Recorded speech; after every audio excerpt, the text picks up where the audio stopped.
YouTube subscribers and fans and the like. It's Grant coming at you from Ozona, Texas.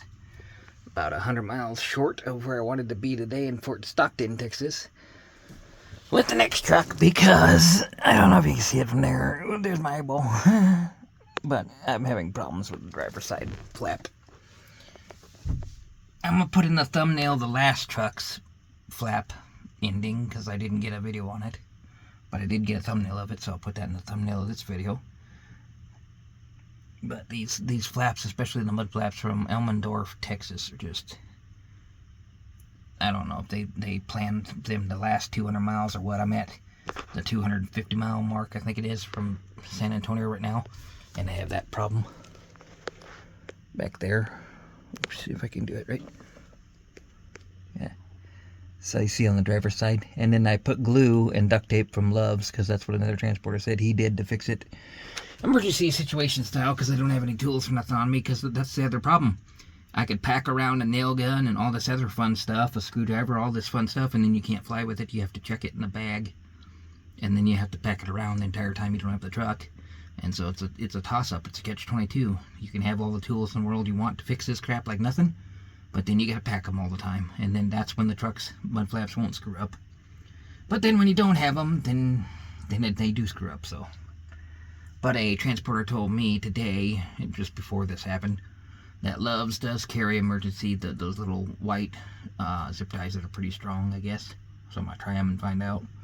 And carries glue, Gorilla Glue.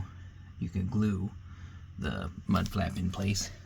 And the whole point of it is just to get it to the place where they deliver it at, you know, with them still on there. And then they throw them away or whatever, recycle them, blah, blah, blah, anyway.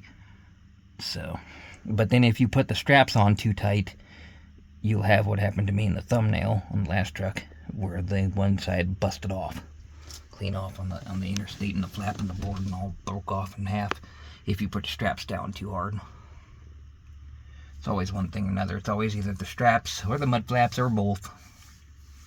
Constantly fighting them. But this truck, I can go as slow as I want to anyway. This is Thursday, February 26th, and in terms of my timetable, flying back or the train, Amtrak, I believe, leaves on Mondays and Thursdays, so I would be too late to catch the Monday Amtrak if I was going to use the train back. And so I'd have to wait till Thursday morning in Phoenix to catch the train back if I was going to do that. And then Frontier runs on Tuesday and Thursday nights. They have their flight to Denver, and then you sit on the overnight layover in Denver at the airport, or you go get a hotel room or whatever you want to do. And then you take the next 2 o'clock in the afternoon flight to San Antonio to get back if you want to fly it. And that happens on Tuesday and Thursday. I would just barely get there in time to do the Tuesday, Wednesday dance that I'm talking about, the Tuesday night in Denver, Wednesday night in San Antonio. Maybe. But I might as well wait till Thursday, I think, for that anyway, because then you have both options, the train or the plane, go on at the same time, and you can choose which one's cheaper, which one's shorter, which one's more available, whatever. Occasionally, you can find a non-stop flight from Phoenix to San Antonio, occasionally, but I mean, they have them, but they're like $500 a shot. But occasionally, you can find one, it's a cheap deal if you keep looking, and they pop up last second, whatever.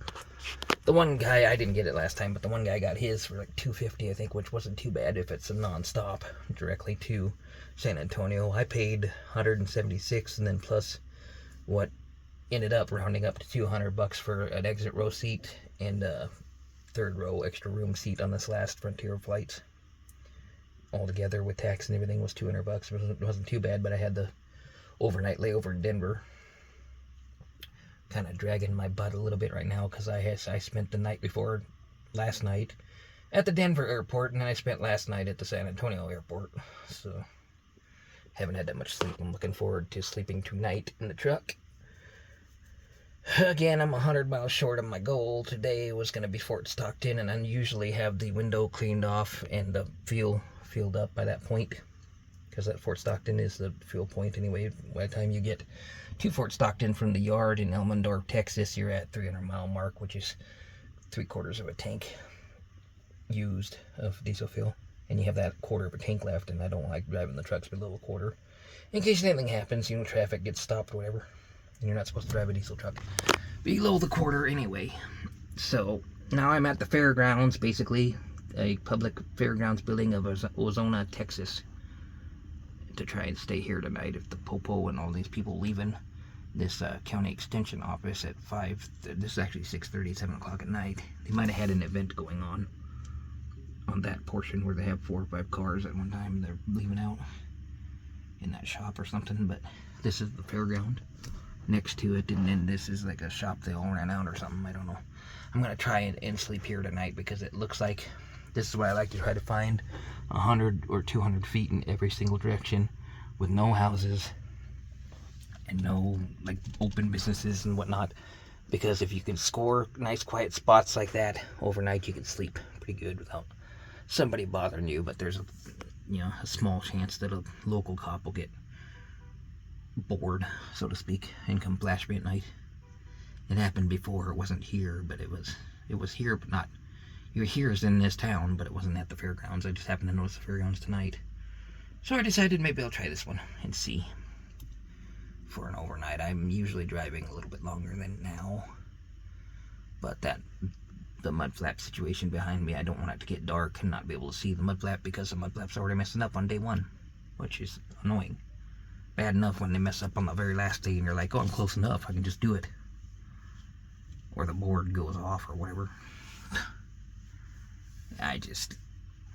This job, man, it's just, things get to you on occasion, you get used to having decent trucks. They're all decent trucks-wise, but I'm talking about decent mud flaps on the trucks, and then you get a cheap one, because it all depends on how they put it in there, and this is your cheap, bogus, stapled on ones.